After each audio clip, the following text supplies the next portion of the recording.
নমস্কার, কেমন আছেন আপনারা সবাই? আশা করছি ভালো আছেন। আজ চলে এলাম একটা রেসিপি নিয়ে। আজ বানাবো ছোলার ডাল। তার জন্য এখানে ছোলার ডাল প্রায় 2-3 ঘন্টা আগে ভিজিয়ে রেখেছিলাম। এবার সেই ডালটাকে ধুয়ে প্রেসার কুকারে দিয়ে লবণ দিয়ে সিটি মেরে নেব, সেদ্ধ করে নেব। 2 থেকে 3টে সিটি মারলেই হয়ে যাবে। আর ওখানে নিয়েছি আদা, কাঁচা লঙ্কা, ওটাকে বেটে নিয়েছি। কড়াই গরম হয়ে গেছে, কড়াইতে তেল দিয়ে দিচ্ছি শুকনো লঙ্কা, তারপরে দেবো তেজপাতা,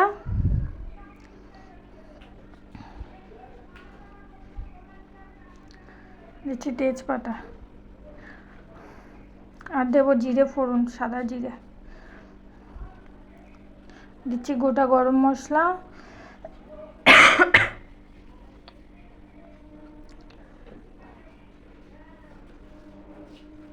আর দিয়ে দিচ্ছি আদা আর কাঁচা লঙ্কা বাটা, দিচ্ছি জিরের গুঁড়ো, টমেটো কুচি, লবণ, হলুদ পরিমাণ মতো দিয়ে,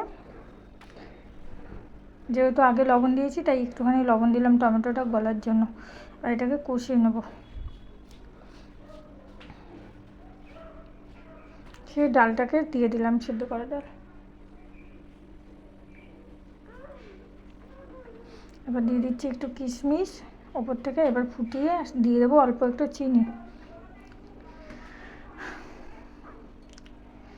চিনি দিয়ে এবার একটু গরম মশলার গুঁড়ো আর ঘি দিয়ে নামিয়ে নেবো। কেমন হলো আপনারা জানাবেন, লাইক করবেন, শেয়ার করবেন, কমেন্ট করবেন। আর যদি ইউটিউব থেকে দেখে থাকেন চ্যানেলটাকে সাবস্ক্রাইব করে আমার পাশে থাকবেন। এটা কিন্তু ভাইফোঁটার দিন সকালে বানিয়েছিলাম ছোলার ডাল আর লুচি। কেমন হলো আপনারা জানাবেন। আজ তাহলে আসি, টাটা, বাই বাই। আর এখানে এই যে লুচি ভেজে নিয়েছি, থালা সাজিয়েছি, দেখুন কেমন লাগছে।